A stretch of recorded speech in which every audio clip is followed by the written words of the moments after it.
অনেক অপেক্ষার পর সুপারস্টার ধানুষ অভিনীত কারা মুভিটি চলে এসেছে। তো আমিও চলে আসলাম এটার এক্সপ্লেইন নিয়ে। তোমাদের জন্য এত কষ্ট করে নতুন নতুন সিনেমার গল্প নিয়ে আসি, তাহলে তো একটা লাইক আমি আশা করতেই পারি। কোনো স্পয়লার না দিয়ে আর চ্যানেলটা সাবস্ক্রাইব করে চলো তাহলে গল্পের গভীরে ঢুকে পড়া যাক। সিনেমার শুরুতে দেখা যায় একটা গ্রামের রাত্রেবেলাতে দুজন লোক এসে একটা বাড়ির তালা ভাঙছিল। একজনের নাম কারাস্বামী আর আরেকজনের নাম মুরগেশ। ওরা দুজনে মিলে গ্রামের মধ্যকার সবচেয়ে বড়লোক বাড়িটার তালা ভাঙছিল। তারপর ঘরের ভেতরে গিয়ে মূল্যবান যা যা ছিল সবকিছু এককাঠা করতে থাকে। এগুলো নিয়ে যখন বের হতে যাবে ঠিক তখনই দরজায় কেউ একজন এসে ধাক্কা দেয়। আসলে বাড়ির মালিক তখন আর বাড়িতে ছিল না, আর এখন তারা বাড়িতে আবার ফিরে এসেছে। ঘরের ভেতরে বিভিন্ন শব্দ শুনে ওরা বুঝতে পারে যে ঘরের ভিতরে হয়তোবা চোর ঢুকেছে। এর জন্য তারা দরজাটা ভেঙেই ঘরের ভেতরে প্রবেশ করতে চায়। ওরা দুজনে যে কোন দিক দিয়ে পালাবে সেটাই চেষ্টা করছিল। মুরগেশ তখন অনেক ভয় পেয়ে বলতে থাকে যে আমরা কি ধরা পেয়ে যাব ভাইয়া। ওরা দুজনে তখন খেয়াল করে দেখতে পায় ওপরে একটা ভেন্টিলেটর খোলা। সেই ভেন্টিলেটরের ওপরে প্রথমে মুরগেশকে তুলে দেয় কারা। তারপর ভেতর থেকে যা যা চুরি করেছিল সবকিছু ওর হাতে তুলে দেয়, এবং যখন কারা ওখানে উঠতে যাবে তখন দেখতে পায় ওকে রেখেই মুরগেশ পালিয়েছে। এই ব্যাপারটাতে অনেক মন খারাপ হয়ে যায় কারার। কিছুক্ষণের মধ্যেই সেই বাড়ির লোকজন ভেতরে ঢুকে দরজা ভেঙে। তারপর ওদের মধ্যে শুরু হয়ে যায় ফাইট। অনেকক্ষণ এই ফাইট চলার পরে কোনো মতে বেঁচে ফিরে আসে কারা। কিন্তু সেখানে এসে মূল ঝাটকাটা খায়, কারণ পুরো গ্রামের মানুষ তাকে ধরার জন্য ওখানে অপেক্ষা করছিল। তারপর ওকে ধরেই পুলিশের হাতে সোপর্দ করে। পুলিশরাও তো ওকে প্রচণ্ড মারধর করতে থাকে। তার পরপরই সেই পুলিশ স্টেশনে চলে আসে কারার বউ সিল্লি। সে অনেক করে কাকুতুমিনতি করে ওকে ছেড়ে দিতে বলে। এভাবে কারাকে মার খেতে দেখে সে কোনোভাবেই সহ্য করতে পারছিল না। সিল্লি যায় কারার কাছে এবং পুলিশদেরকে বলতে বলে যে তুমি তো চুরি করনি, এটা বলে দাও পুলিশদের। তবে ওকে অবাক করে দিয়ে কারা বলে যে হ্যাঁ আমি চুরি করেছি, আমাকে তুমি ক্ষমা করে দিও। এই কথাটা শুনে সিল্লির মাথায় যেন আকাশ ভেঙে পড়ে। সে কোনোভাবেই বিশ্বাস করছিল না যে তার স্বামী আসলে একজন চোর।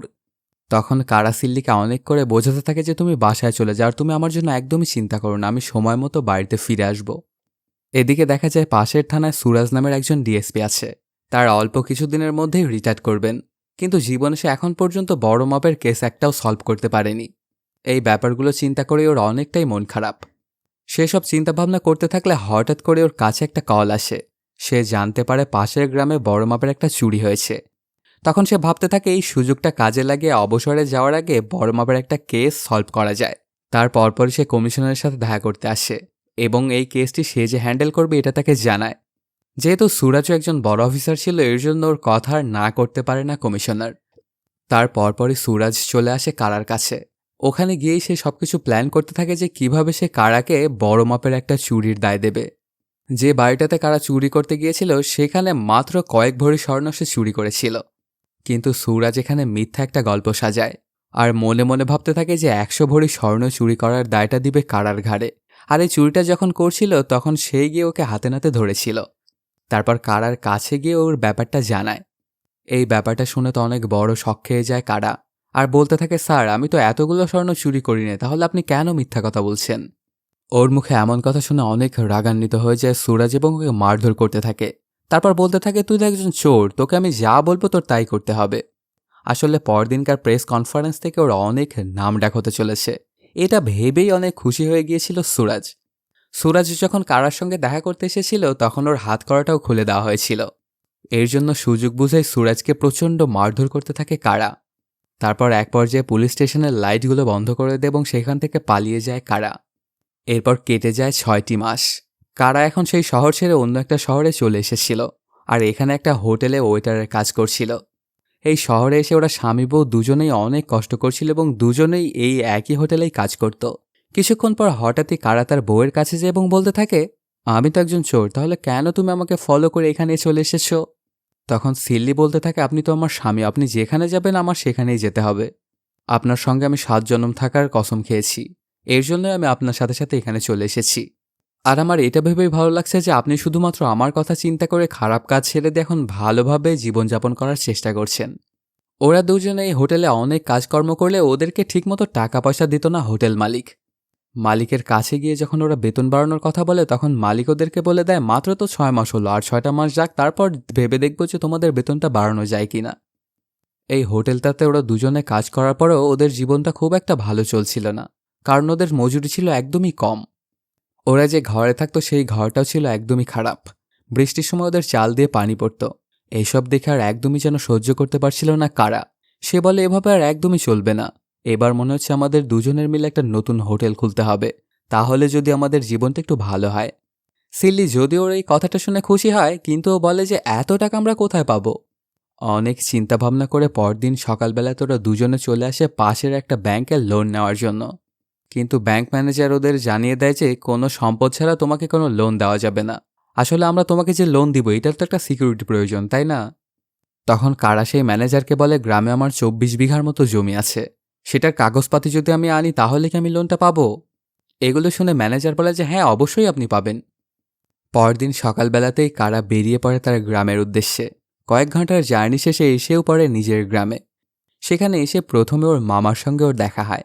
মামা ওকে দেখে অনেক রাগান্বিত হয়ে যার কষে একটা চড় লাগিয়ে দেয়। আর বলতে থাকে ছোটবেলাতে তুই তোর বাবার জমানো সবগুলো টাকা নিয়ে পালিয়েছিলি, আর আজকে আসছিস তোর বাবার সাথে দেখা করার জন্য। তোর বাবা তো তোর উপরে অনেক ক্ষেপে আছে, যদি তোকে সামনে পায় তাহলে একদম মেরেই ফেলবে। তো তোর জন্য এটাই ভালো হবে যে তুই এখান থেকে চলে যা, আর তোর বাবার সামনেও যাস না। তখন কারা ভাবতে থাকে যে কি করা যায়। অন্য কোনো আর উপায় না থাকায় সে আবার তার শহরে ফিরে যেতে চায়। ঠিক তখনই সেই বাস থেকে নামে কারার বাবা। বাবা তো কারাকে দেখে অনেক ইমোশনাল হয়ে যায় এবং জড়িয়ে ধরে। তোকে আমি কোথায় না খুঁজেছি, তুই এখানে এসেছিস, এতে আমার থেকে বেশি খুশি আর কেউ হবে না। আর তুই গ্রাম ছেড়ে পালিয়ে যাওয়াতে আমার থেকে আরো বেশি কষ্ট পেয়েছিল তোর মা। তো তোকে দেখলে সে অনেক খুশি হবে।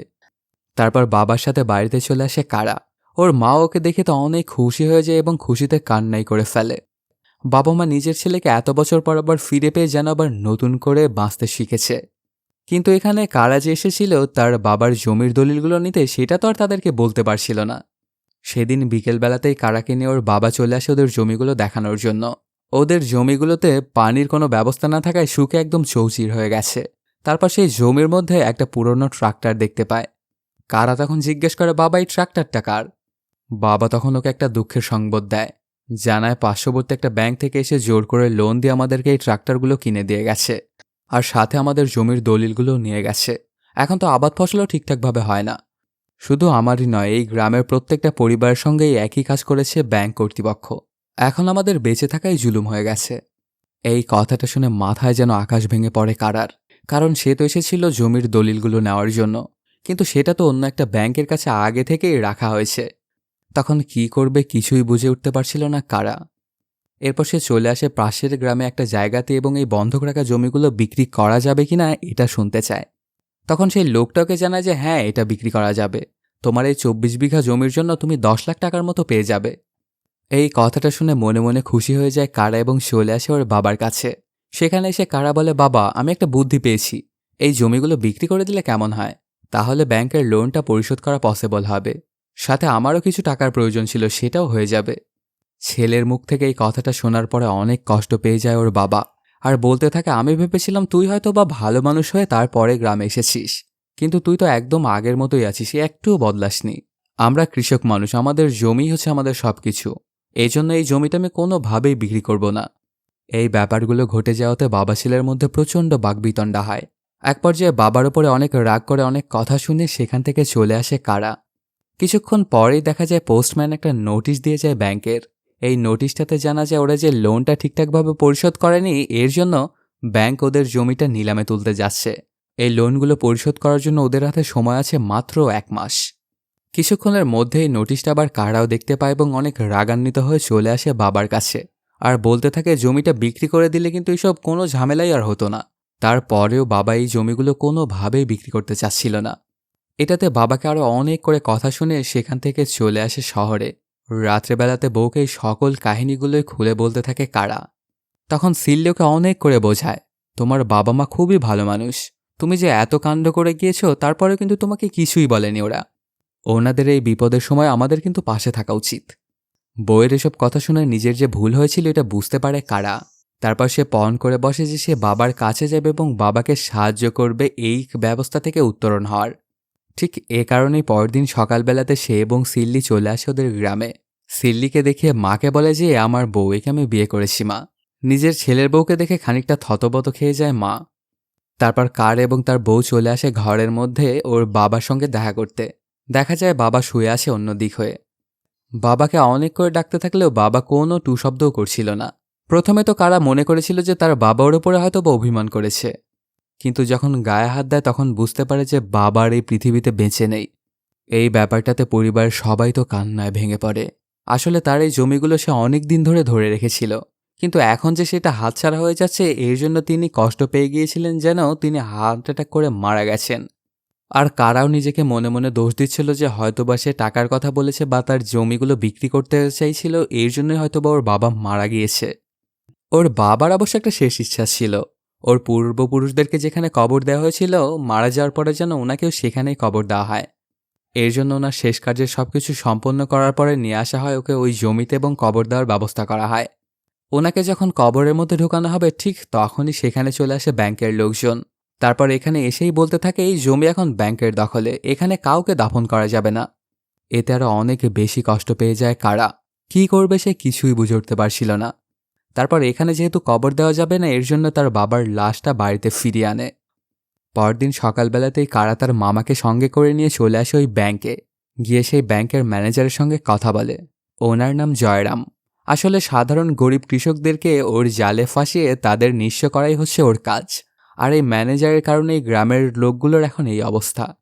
কারা এবং তার মামা দুজনে মিলে অনেক করে রিকোয়েস্ট করতে থাকে যেন তার বাবার লাশটা শুধুমাত্র ওখানে কবর দিতে দেওয়া হয়, কিন্তু কোনোভাবেই এটা করতে দিতে চায় না এই ম্যানেজার। আর বলতে থাকে ঋণের টাকা শোধ করার আগ পর্যন্ত ওই জমির ধারে কাছেও যেন তোরা যাস না। এমনকি ওদেরকে অনেক মারধর করে ব্যাংক থেকে বের করে দেয় সেই ম্যানেজার। এই ব্যাপারগুলো ঘটে যাওয়াতে অনেক কষ্ট পেয়ে যায় কারা। কি করবে সে কিছুই বুঝে উঠতে পারছিল না। ওরা যখন ব্যাংকের বাইরে দাঁড়িয়েছিল ঠিক তখনই সেখানে চলে আসে মুরগেশ। আসলে এটা সেই মুরগেশ যে 6 মাস আগে চুরি করতে গিয়ে ধোকা দিয়েছিল কারাকে। আর ঠিক ওই কারণেই ধরা পড়েছিল কারা। সে এসেই কারার কাছে অনেক করে কাকুতিমিনতি করে ক্ষমা চাইতে থাকে এবং আবারও ওর সাথে চুরি করতে চায়। ওর মুখে এসব কথা শুনে ওকে ক্ষমা করে দেয় কারা আর ওকে সাথে নিয়ে দুর্ধর্ষ একটা প্ল্যান করতে থাকে। যে ব্যাংকের কারণে গ্রামের এতগুলো মানুষের বাজে অবস্থা হয়েছে সেই ব্যাংকেই তারা ডাকাতি করবে। আর এবারকার এই পরিকল্পনাতে তার মামাকেও সামিল করবে বলে জানায়। সেদিন রাত্রেবেলাতেই কারার বাবার লাশটা একটা হাসপাতালের আইস বক্সে রাখার জন্য আনা হয়। কিন্তু ওদের কাছে তো টাকা পয়সা ছিল না, এর জন্য ভালোভাবে ওর বাবাকে ওখানে রাখতে পারেনি। তার বাবার লাশকে বেওয়ারিশ লাশ হিসেবে ওখানে রাখতে হয়েছে। এমনটা করলে 1 সপ্তাহের মতো ওরা নিজেদের খরচেই রাখে। 7 দিনের মধ্যেও যদি কোনো লোক না পাওয়া যায় তাহলে 8 দিনের দিন এই লাশটাকে তারা পুড়িয়ে ফেলবে। আসলে একটা ছেলে কতটা ডেসপারেট হলে যে এই কাজটা করতে পারে সেটা শুধুমাত্র একটা ছেলেই বলতে পারবে। নিজের বাবার লাশটাকে অজ্ঞাতনামা লাশ হিসেবে হাসপাতালের মর্গে রেখে গেল কারা। বাবার লাশটা ফিরিয়ে আনার জন্য ওর হাতে সময় আছে মাত্র 7 দিন। এই কাজটা করার পরপরই ওরা ডাকাতি করার দুর্ধর্ষ একটা প্ল্যান করতে থাকে। পরদিন সকালবেলাতে ওর মামাকে ধনী সাজিয়ে এই ব্যাংকে নিয়ে আসে। এখানে তারা 10 লক্ষ টাকা ডিপোজিট করবে বলে জানায়। ওরা এই টাকা রাখা নিয়ে কথাবার্তা বলতে থাকলে এক পর্যায়ে জিজ্ঞেস করে, এতগুলো টাকা এই ব্যাংকে এখন কিভাবে রাখা হবে? বাইরে তো কোনো সিকিউরিটি গার্ডও দেখি না। তখন ম্যানেজার বলে, কোনো চিন্তা করবেন না স্যার, এখানে সব সিস্টেম করাই আছে। এখানে এমন একটা সিস্টেম করা আছে যেটা অ্যাক্টিভেট করার সাথে সাথেই থানায় খবর চলে যাবে এবং 5 মিনিটের মধ্যেই থানা থেকে সকল পুলিশ চলে আসবে এই ব্যাংকে। এজন্য আপনি একদমই চিন্তা করবেন না, আপনার টাকা এখানে সেফই থাকবে। এখান থেকে আরও অনেক ইনফরমেশন নিয়ে সুন্দর একটা প্ল্যান করে বসে কারা। সেদিন রাত্রেবেলাতেই পুলিশ স্টেশনের সিগন্যাল দেওয়ার যে লাইনটা ছিল সেটা কেটে দেয়। এবার পাহারার দায়িত্ব পড়ে মুরগেশের ঘাড়ে।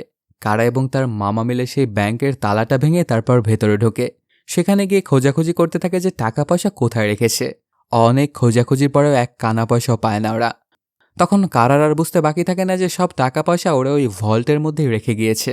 এই ভল্টটা খোলার জন্য অনেক করে চেষ্টা করতে থাকে কারা, কিন্তু লাভ তেমন একটা হয় না। কোনোভাবেই ভল্টটা তারা খুলতে পারছিল না। সে যখন হাতুড়ি দিয়ে ভল্টটাতে বাড়ি মারছিল তখন বাহির থেকে মুরগেশ বলে, অনেক শব্দ হচ্ছে, বাহিরের মানুষজন তো জেনে যাবে। অন্য কোনো উপায় না থাকায় আজকের মতো ওদের এই ব্যাংক ছেড়ে বেরোতে হয়। ওদের ডাকাতিটা আজকে আর করা হলো না। পরদিন সকালবেলাতে ওরা আবারও চলে আসে পর্যবেক্ষণ করার জন্য। দেখতে পায় ব্যাংকে সারাদিনে যে টাকাগুলো আসে সেগুলো বিকেলবেলাতে ওরা চলে যাওয়ার আগে সেই ভল্টের মধ্যে ঢুকিয়ে রাখে। এই ভল্টটা তো কোনোভাবেই তারা গতরাত্রে খুলতে পারেনি। এই জন্য কারা সিদ্ধান্ত নেয় যে ভল্টটার ভেতরে টাকাগুলো রাখার আগেই তারা ডাকাতিটা সারবে। কিন্তু এটা তো ছিল খুবই বিপজ্জনক। এর জন্য কারা চলে আসে পাশের গ্রামের একটা লোকের কাছে। আসলে ইনি অস্ত্রপাতি তৈরি করতেন। তারপর কয়েকটা বন্দুক এবং কয়েকটা ধামাকা কিনে আনে কারা। ওই সময়টায় গ্রামটা তেমন একটা উন্নত ছিল না। পুরো গ্রামের মধ্যে শুধু একটা দোকানেই টেলিভিশন ছিল। এর জন্য দিনের একটা সময়ে গ্রামের সবাই সেখানে যেত নিউজ দেখার জন্য। কারাও এই সময়টায় বেছে নেয় ওদের ডাকাতিটা সারার জন্য। তারপর নিজের মুখটা কাপড় দিয়ে ঢেকে চলে আসে একটা বন্দুক হাতে ব্যাংকের মধ্যে। সেখানে থাকা সবাইকেই ভয়ভীতি দেখাতে থাকে। এখানে অনেক ভয় পেয়ে গিয়ে ওকে টাকাগুলো গুছিয়ে দেয় সবাই। এই টাকা পয়সা নিয়ে যখন কারা বেরোতে যাবে ঠিক তখনই সেখানে চলে আসে এক পুলিশ অফিসার। এই পুলিশটাকে আসতে দেখে অনেকে ভয় পেয়ে যায় কারা, কিন্তু তৎক্ষণাৎ সে একটা বুদ্ধি বের করে এবং ব্যাংকের ম্যানেজারের পোস্টে গিয়ে বসে পড়ে। আর তার মামা পাশে এমন একটা ভাব নিচ্ছিল যেন সে নিজেই টাকা রাখতে এসেছে ব্যাংকে। ব্যাংকের ভেতরটা পুরো ফাঁকা ছিল। পুলিশ যে আসতেছে এটা আগেই বুঝতে পেরে গিয়েছিল কারা, আর ঠিক এই কারণেই ব্যাংকের ভেতরে থাকা সবাইকে একটা রুমের মধ্যে বন্দি করে ফেলেছিল। তারপর সেখানে সেই পুলিশটা কারাকে জিজ্ঞেস করে, ব্যাংকের অন্য স্টাফরা কোথায়? তখন কারা বলতে থাকে সবাই ম্যানেজারের মেয়ের বিয়েতে গেছে। এটা শুনে খানিকটা হতবাক হয়ে যায় পুলিশ, আর জিজ্ঞেস করে এখানকার যে সিকিউরিটি আছে তারা কোথায়, তারাও কি গেছে বিয়ে খেতে? তখন কারা বলে যে না স্যার, ওরা তো বিয়েতে যায়নি, ওরা পাশের দোকানে গেছে চা খাওয়ার জন্য। তখন পুলিশ অফিসার বলে ঠিক আছে, কোনো সমস্যা নেই, আসলে আমার এখানে আসার কারণ আমি একটা নতুন অ্যাকাউন্ট খুলতে চাই। এটা বলেই কারাকে কিছু কাগজপাতি ধরিয়ে দেয় সেই পুলিশ অফিসার। এই ব্যাপারগুলোতে কারা তো খানিকটা হকচকিয়ে যায়। তারপরে বুদ্ধি করে ওনাকে একটা ফর্ম দেয়। সেই ফর্মটা ওনাকে পূরণ করতে বলে নিজে এমন একটা ভাবনা যে সে অনেক ব্যস্ত। এখানে ভেতরে যে সকল স্টাফদেরকে আটকে রাখা হয়েছিল ওদের মধ্যে একজন আবার একটা বুদ্ধি করে বসে। সে পুলিশকে বোঝাতে চাইছিল যে তারা ভেতরেই আছে। এর জন্য দরজাতে সে অনেক জোরে মাথা দিয়ে ধাক্কা দেয়। ওই সময়টা আবার পুলিশ সেখান থেকে বেরিয়ে যাচ্ছিল, কিন্তু এই বিকট আওয়াজ শুনে সে কারাকে এসে জিজ্ঞেস করে এটা কিসের শব্দ হলো। ঠিক তখনই পাশ থেকে কারার মামা তার মাথা ডলতে ডলতে আসে আর বলে স্যার, আমার মাথা ভুলবশত একটা জায়গায় লেগে গেছে, এর জন্যই এত জোরে শব্দটা হয়েছে। ওদের দুজনের বুদ্ধির কারণে এই যাত্রায় ওরা বেঁচে গেল। পুলিশটা চলে যাওয়ার পরপরই ওরা ব্যাংক থেকে বেরিয়ে আসে। ওরা ওখান থেকে মাত্র 3 লক্ষ টাকা নিয়ে পালিয়েছিল। তার পরপরই আবার এই খবরটা পেয়ে যায় সুরাজ। আসলে গত 6 মাস আগে যেই পুলিশটা কারাকে ধরেছিল এবং কারা সেখান থেকে পালিয়ে গিয়েছিল সেই পুলিশ অফিসারটাই হচ্ছে সুরাজ। আসলে সুরাজ জানতে পেরেছিল যে 6 মাস আগে যে বাড়িটার তালা ভাঙা হয়েছিল যেভাবে, এই ব্যাংকের তালাটাও ঠিক এমনভাবেই ভাঙা হয়েছিল। তখন ওর আর বুঝতে বাকি থাকে না যে দুইটার চোর একজনই। এবার সে পণ করে বসে যে সে কারাকে ধরবে এবং ওকে শাস্তি দিয়েই ছাড়বে। অনেক চতুরতার সহিত তদন্ত করতে শুরু করে সুরাজ।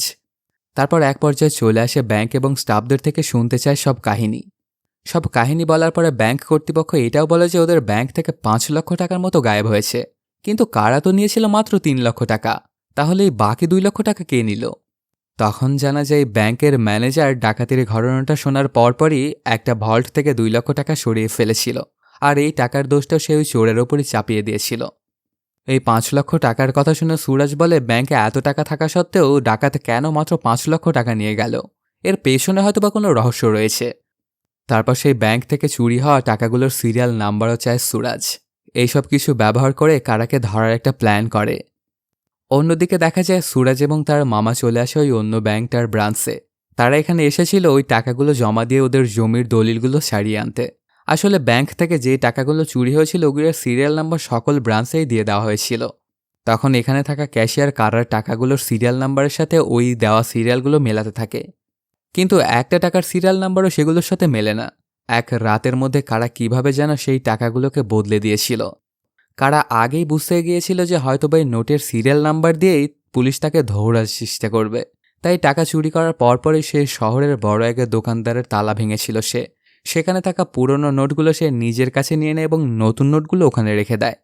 সে যেন ধরা না পড়ে দেয়, এর জন্য এত ঝামেলা পোহিয়ে এত কিছু করেছিল। এই কাপড়ের দোকানের চুরির খবরটা আবার পেয়ে যায় সুরাজ এবং চলে আসে সেই দোকানে দেখার জন্য। তখন ওর আর বুঝতে বাকি থাকে না যে এটাও সেই একই ব্যক্তিরই ডাকাতি করেছে। সে ধরা পড়ার ভয়ে এখানে এসে চুরি করেছে এবং টাকাটা পাল্টে নিয়েছে। তখন সুরাজের আর বুঝতে বাকি থাকে না যে এই টাকাগুলো অনেক প্রয়োজন ছিল ওই চোরটার, এই জন্য সে এত কষ্ট করে এত কিছু করে এই টাকাটা চুরি করেছে। তখন সে পাশের ব্যাংকে যে এবং খোঁজবাজ নিতে শুরু করে। এক পর্যায়ে জানতে পারে আশেপাশের গ্রামের অনেক জমিগুলোই বন্ধক রাখা আছে এই ব্যাংকের ব্রাঞ্চগুলোতে। তখন যে জমিগুলো বন্ধক রাখা হয়েছিল সেগুলোর একটা লিস্ট নিয়ে নেয় সুরাজ। কারা এবং তার মামা যখন ব্যাংকের টাকাগুলো পরিশোধ করতে এসেছিল তখন ব্যাংকের এমপ্লয়ি জানায় এই 3 লক্ষ টাকা তো আসলে সুদ হয়েছে আরও 1 লক্ষ টাকা, সম্পূর্ণটা পরিশোধ করলেই শুধুমাত্র তোমরা জমির দলিল পাবে। এই কথাটা শুনে অনেক রাগান্বিত হয়ে যায় কারার মামা এবং এটা ওটা বলতে থাকে সেই এমপ্লয়িকে। এখানে এরকম হট্টগোল চলতে থাকলে হঠাৎ করেই কারা খেয়াল করে দেখতে পায় সেখানে সুরাজ এসেছে ইনভেস্টিগেশন করতে। তখন সে ওর মামাকে কোনো মতে বুঝেই ব্যাংক থেকে বাইরে বের করে আনে। এবার কারা আবারও প্ল্যান করতে থাকে যে বাকি 1,00,000 টাকা সে কিভাবে জোগাড় করবে। আবারও ব্যাংক ডাকাতি ছাড়া অন্য আর কোনো রাস্তাই তো খোলা নেই। অন্যদিকে দেখা যায় সুরাজ প্রত্যেকটা ব্যাংকের ব্রাঞ্চে গিয়ে গিয়ে তল্লাশি চালাচ্ছিল, কারণ সে এটা নিশ্চিত হয়ে গেছে যে সেই লোকটা হয়তোবা আবারও ডাকাতি করতে আসবে। তখন যে ব্যাংকে ডাকাতি হয়েছিল সেই ব্যাংকে খোঁজখবর নিয়ে জানতে পারে যেটার মাধ্যমে পুলিশ স্টেশনে সিগন্যাল যায় সেটার তার কেটেই চোর চুরি করেছিল। এর পরে যে সে কোথায় চুরি করবে এটা আগে থেকেই খোঁজ নিতে হবে, না হলে ওকে কোনোভাবেই ধরা পসিবল নয়। এর জন্য প্রত্যেকটা ব্রাঞ্চে গিয়ে গিয়েই পুলিশরা ওই অ্যালার্ট সুইচগুলো পরীক্ষা করছিল। ব্যাংকের প্রায় সকল ব্রাঞ্চে ওরা খোঁজবাজ করে। হঠাৎ করে যখন ওরা একটা ব্রাঞ্চে যায় তখন দেখতে পায় যে এখানকার ওই সিগন্যালটা নষ্ট করা। তখন সুরাজের আর বুঝতে বাকি থাকে না যে এই শাখাতেই হয়তোবা চোর আবার চুরি করবে। সেদিন রাত্রেবেলাতেই কারা মুরগেশ এবং তার মামা যখন এই চুরি করার জন্য প্ল্যানটা করছিল, ঠিক তখনই ওদের দরজায় কেউ একজন কড়া নাড়ে। কারা দরজা খুলেই দেখতে পায় সেই ব্যাংকের গ্রুপ ম্যানেজার। সে এসেই কারাকে বলতে থাকে, তুমি যে ব্যাংকে চুরি করেছো এটা কিন্তু আমি জেনেছি, কিন্তু জানা সত্ত্বেও আমি সুরাজকে তোমার ঠিকানাটা দিইনি। যখন তুমি আমার কাছে 3,00,000 টাকার লোনটা শোধ করতে এসেছিলে তখনই আমি বুঝে গিয়েছিলাম যে ডাকাতিটা তুমিই করেছো। ওর পুলিশদেরকে না বলার পেছনে অবশ্য একটা রহস্য আছে। সে কারাদেরকে ব্যবহার করে আরও অনেকগুলো জায়গাতে বড় বড় মাপের ডাকাতি করাতে চায়, আর এই লুটের টাকাগুলো অর্ধেক অর্ধেক করে ভাগ করে নিবে বলেও জানায়। তারপর চলে যাওয়ার সময় কারাকে বলে, যদি তুমি রাজি থাকে তাহলে আমাকে কালকে তুমি একটা ফোন দিও, তোমার যা যা সাহায্য প্রয়োজন সেগুলো আমি করব। তারপর ওকে একটা ভিজিটিং কার্ড দিয়েই চলে যায়। সে চলে যাওয়ার পরই কারা মনে মনে ভাবতে থাকে এর সঙ্গে কাজ করা যাবে না, কারণ এ অনেক টাকার প্ল্যান করছে। আমার তো প্রয়োজন আর মাত্র 1,00,000 টাকা। এই টাকাটা ডাকাতি করার পরে আমি আর একটা কাজও করব না। পরদিন আরেকটা ব্রাঞ্চে ডাকাতি করার জন্য কারা, মুরগেশ এবং তার মামা একটা জায়গায় গিয়ে অপেক্ষা করছিল। এদিকে দেখা যায় ব্যাংকের ভেতরে বিভিন্ন পুলিশ মোতায়েন করেছিল সুরাজ, যেন কারা এবং তার দলবলকে হাতে নাতেই ধরতে পারে। সেখানে গিয়ে ব্যাংকের আশেপাশের ভাবসাব দেখে কারার আর বুঝতে বাকি থাকে না যে কোনো একটা ঝামেলা তো রয়েছে। তখন মুরগেশকে ভেতরে গিয়ে দেখে আসতে বলে। প্রথমে তো মুরগেশ যেতে চাইছিল না, কিন্তু পরে অনেক করে বলাতে ভয়ে ভয়ে চলে আসে ব্যাংকের ভেতরে। সেখানে গিয়ে দেখতে পায় সেই পুলিশ সদস্যদের। ওদের দেখেই চিনে ফেলেছিল মুরগেশ। তারপর সেখান থেকে একটা ডিপোজিট স্লিপ নিয়ে বাইরে বেরিয়ে আসে মুরগেশ। তারপর এসে কারাকে সবকিছু খুলে বলে। এত কিছু শোনার পরেও কারা এগুলো কোনো কিছুই তোয়াক্কা করতে চাচ্ছিল না এবং আজকেই চুরিটা করতে চাচ্ছিল। ওর বাবার লাশটা মর্গ থেকে ফিরে আনার আর মাত্র 2 দিন সময় বাকি আছে। যদি না আনতে পারে তাহলে ওর বাবার এই লাশটা পুড়িয়ে ফেলবে মর্গ কর্তৃপক্ষ। এসব কিছু চিন্তাভাবনা করে কারারা যখন চুরি করতে ঢুকবে ঠিক তখনই সেখানে একটা পুলিশ জিপ চলে আসে। আর সেই ব্যাংকের ভেতরে থাকা সবাইকে জানানো হয় অন্য একটা ব্রাঞ্চে ডাকাতি হয়েছে একটু আগেই। আসলে ব্যাংকের ম্যানেজার যখন বুঝতে পেরেছিল যে কারা ওর সঙ্গে কাজ করবে না, তখন অন্য একটা গ্যাংয়ের সাথে নিয়ে সেই ডাকাতিটা করিয়েছে অন্য একটা ব্রাঞ্চে। আর ওই ব্রাঞ্চটাতেও ডাকাতি করা হয়েছিল একদম কারার মতো করেই। তার মানে এটাই দাঁড়াচ্ছে যে এই সব কিছুর দায়ভার এখন কারার নামেই পড়বে। তার পরপরে সেই ব্যাংক ম্যানেজার কন্ট্যাক্ট করে কারার সাথে আর বলতে থাকে, তুই না করেছিস তো কি হয়েছে, আর কি কোনো লোক নেই? তোর নাম ভাঙেই আমি সব ব্রাঞ্চে ডাকাতি করাবো। তুই কিছুই করতে পারবি না, শেষে ধরা পড়বে আর এগুলো সবগুলোর দায় নিতে হবে তোকে। এই ব্যাপারগুলো ঘটে যাওয়াতে অনেক চিন্তায় পড়ে যায় কারা। কী করবে সে কিছুই বুঝে উঠতে পারছিল না। তারপর এটা পণ করে বসে যে কোন গ্যাং এই কাজগুলো করছে সেটা খুঁজে বের করতেই হবে ওকে। তারপর থেকে সেই ম্যানেজারকে ফলো করতে শুরু করে কারা। এক পর্যায়ে একটা লজের কাছাকাছি এসে পৌঁছে। এই লজটার ভেতরে ডাকাতগুলো সেই টাকাগুলো নিয়ে বসে আছে। কারা তখন ডিসাইড করে এই লজের ভেতরে ঢুকে সে ওই টাকাগুলো নিয়ে আসবে। কিন্তু যখন সে ঢুকতে যাবে ঠিক তখনই দেখতে পায় এখানে অনেক শক্তিশালী মানুষ। এদের সঙ্গে যে কারা কোনোভাবে পেরে উঠবে না এটা সে বুঝে গিয়েছিল এক দেখাতেই। ওই সময়টায় সেখানে কয়েকজন তাস খেলছিল। তখন কারাও গিয়ে তাদের সাথে যোগ দেয় এবং তাদের সাথে তাস খেলতে শুরু করে। আর ওদের সাথে অনেক কথাবার্তা বলে কারা বুঝতে পারে যে টাকাগুলো এখানের একটা রুমে রাখা হয়েছে। এখানে অনেকক্ষণ ওদের কাছে তাস খেলার পরে সুযোগ বুঝে চলে আসে সেই রুমটার মধ্যে। তারপর এই টাকাগুলো নিয়ে যখনই পালাতে যাবে ঠিক তখনই সেখানে চলে আসে ওই ডাকাতরা। শুরু হয়ে যায় ওদের মধ্যকার প্রচণ্ড ফাইট। অনেকক্ষণ ধরেই চলের মধ্যেকার এই মারামারি।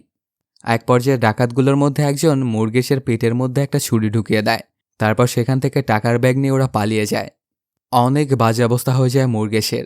এখন কারা পড়ে যায় দ্বিধাদ্বন্দ্বে। সে এখন কি করবে? টাকার পেছনে ছুটবে নাকি মুরগেশকে বাঁচাবে? কিন্তু সে এক পর্যায়ে ডিসাইড করে যে মুরগেশকে বাঁচানোটাই তার উত্তম, কারণ ওকে সাহায্য করার জন্য মুরগেশ তার জান দাওতে লাগিয়েছিল। এর জন্য ওকে নিয়ে চলে আসে একটা বৈদ্যর কাছে। কবিরাজ অবশ্য ওর ভালোভাবে ট্রিটমেন্ট করে ওর জীবনটা বাঁচিয়ে নেয়। এসব ব্যাপার স্যাপার ঘটে যাওয়াতে কারা যেন ভুলেই গিয়েছিল যে ওর বাবার লাশটা মর্গ থেকে আনতে আর মাত্র একদিন সময় ওর হাতে আছে। কিন্তু এই একদিনের মধ্যে 1,00,000 টাকা সে কিভাবে জোগাড় করবে?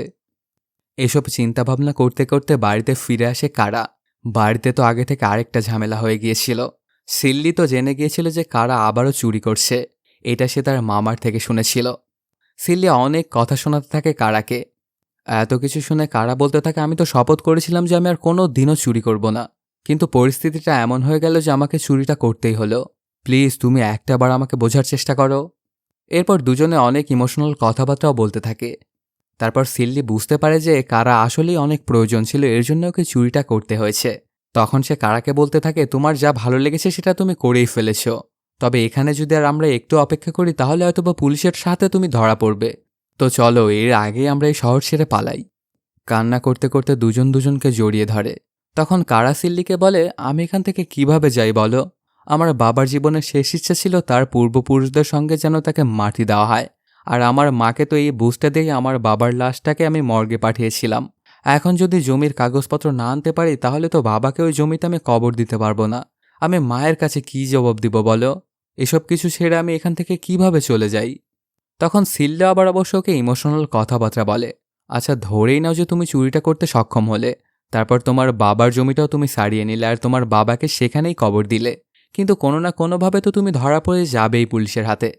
আর যখন আমাদের সন্তান হবে আর জিজ্ঞেস করবে যে তার বাবা কোথায়, তখন আমি তাকে কি জবাব দিবে বলো? এই কথাটা শুনে কারার আর বুঝতে বাকি থাকে না যে তার বউ সিল্লি প্রেগনেন্ট। এই খবরটা শুনে যে কোনো বাবারই খুশি হওয়ার কথা, কিন্তু কোনোভাবেই যেন কারা খুশি হতে পারছিল না। তার এই ভাঙাচোরা জীবনের সঙ্গে আরও একজনকে সে কিভাবে জড়াবে? তারপর সে একটা কঠিন সিদ্ধান্ত নেয়। সে আর ডাকাতি করবে না বলে জানায়, সাথে মায়ের কাছে সবকিছু খুলে বলারও পণ করে। তারপর মায়ের কাছে গিয়ে কান্না করতে করতে সব কাহিনীগুলো বলতে থাকে। মাও তো কখনো ছেলের বিপদ চায় না, এর জন্য বলে যে কোনো প্রয়োজন নেই বাবা, তুমি তো তোমার চেষ্টা করেছো, এখন যা হবার হয়ে গেছে, আর কিচ্ছু করতে হবে না। মায়ের মুখে এসব কথা শুনে আরও বেশি ভেঙে পড়ে কারা। তারপর মাকে বলতে থাকে, মা তোমার আরও একটা সত্য কথা জানা উচিত। আমি যখন বাড়িতে ফিরে এসেছিলাম তখন বাবা মনে করেছিল আমি হয়তোবা তার সঙ্গে থাকতে এসেছি, কিন্তু আসলে আমি এখানে এসেছিলাম জমির দলিলগুলো নেওয়ার জন্য, আর এই জন্যই হয়তোবা বাবা হার্ট অ্যাটাক করে মারা গিয়েছিল। এই কথাটা শোনা মাত্র হতবাক হয়ে যায় মা। কী করবে তিনি কিছুই বুঝে উঠতে পারছিলেন না।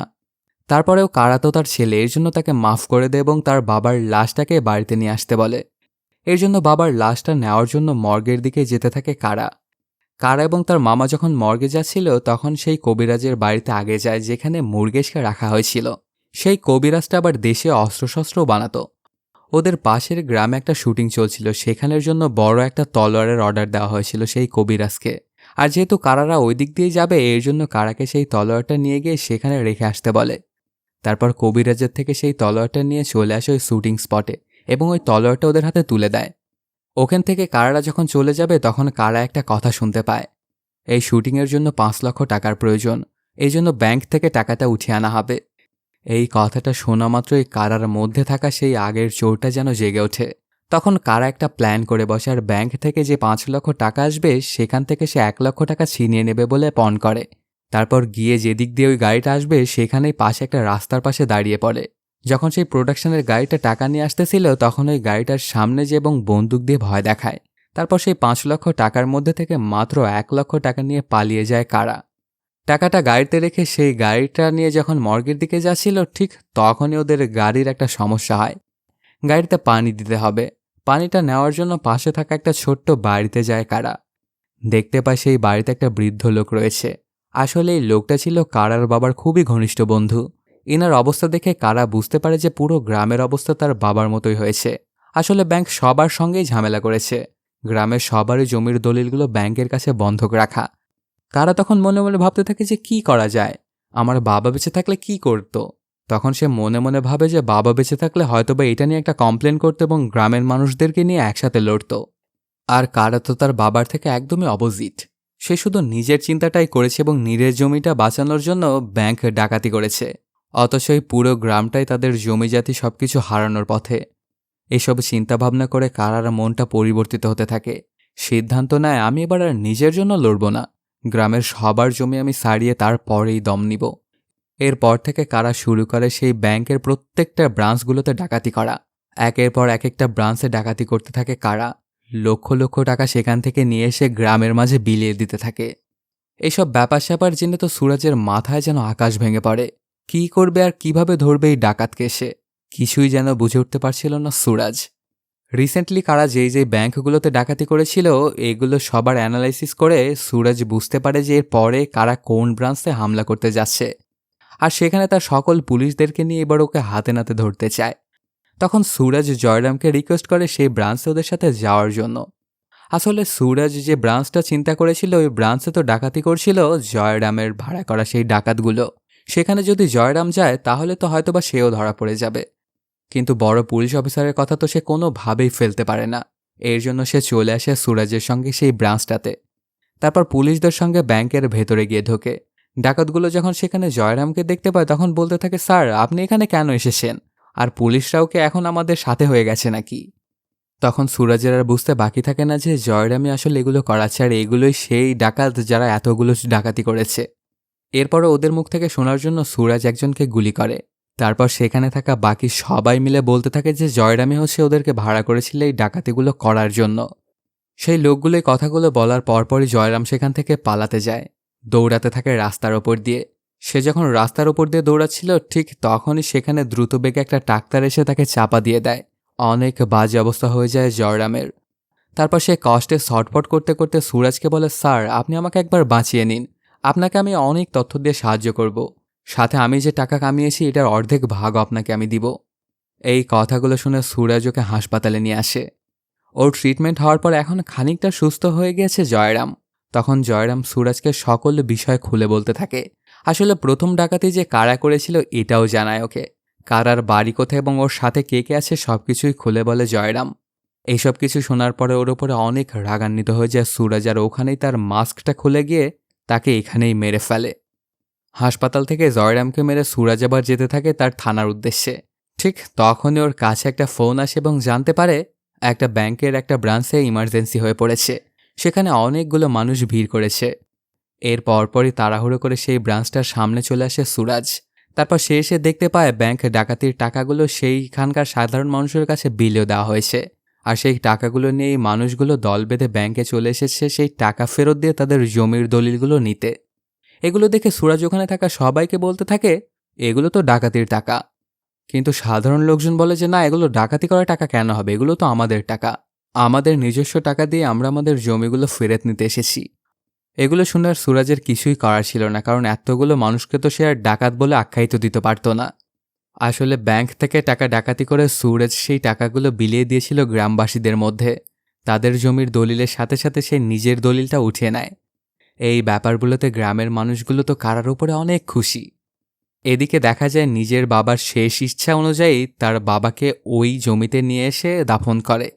কিছুক্ষণ পরেই সেখানে চলে আসে সুরাজ এবং বলতে থাকে, তুই তো একটা ডাকাত, তোকে আমি ধরবই। সুরাজ আরও অনেক কথা শোনাতে থাকে কারাকে। এতক্ষণ কারা শুধু ওর কথাগুলো শুনছিল।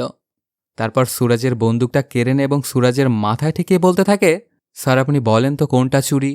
আসলে ব্যাংকের লোকজনেরা লোনের নামে গোটা গ্রামের মানুষজনকে ঠকিয়েছিল। এরপর তারা সবার জমি জব্দ করতে চাইছে। আমার যেটা সঠিক মনে হচ্ছে আমি তেমনটাই করেছি। এখন এইটার ভার আমি আপনার উপরই দিয়ে দিলাম, আপনি চিন্তা করুন যে আসল চোর কারা, ওই ব্যাংকের মানুষজন নাকি আমি? তখন সম্পূর্ণ ব্যাপারটা বুঝতে পারে সুরাজ এবং ওকে বলতে থাকে, আমি তো ভেবেছিলাম যে তোকে জেলের ভেতরে রাখলেই হয়তো বা গ্রামের মানুষদের মঙ্গল হতো, কিন্তু এখন তো দেখছি তুই জেল পালিয়ে এসে গ্রামের মানুষদেরকে উপকার করে দিলি। এত কিছু বলার পরও সুরাজ ওকে গ্রেপ্তার করতে যায়। তারপর সে আবার চিন্তা করতে থাকে, যদি এখন তোকে আমি গ্রেপ্তার করে নিয়ে যাই তাহলে বড়জোর তোর 5 থেকে 7 বছরের মতো সাজা হতে পারে। তারপর যখন তুই আবার এই গ্রামে ফিরে আসবি তখন পুরো গ্রামের হিরো হয়ে যাবি আর আমি হয়ে যাব ভিলেন। কিন্তু আমি তো আমার নিজের স্টোরিতে নিজেই হিরো হতে চাই। এর জন্য তোকে এখন আমি ধরব না, আমি সেই ব্যাংক ম্যানেজারকেই ডাকাতির দায়টা দিব এবং কেসটা এখানেই শেষ করে দিব, আর আমি হয়ে যাব হিরো।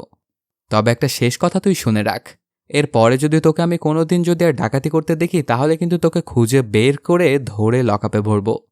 তখন হাসতে হাসতে কারা বলে, স্যার আমি কোথাও যাব না, এটা আমার গ্রাম, এটা আমার জন্মভূমি, আমি এখানেই থাকবো এবং এখানেই মারা যাব।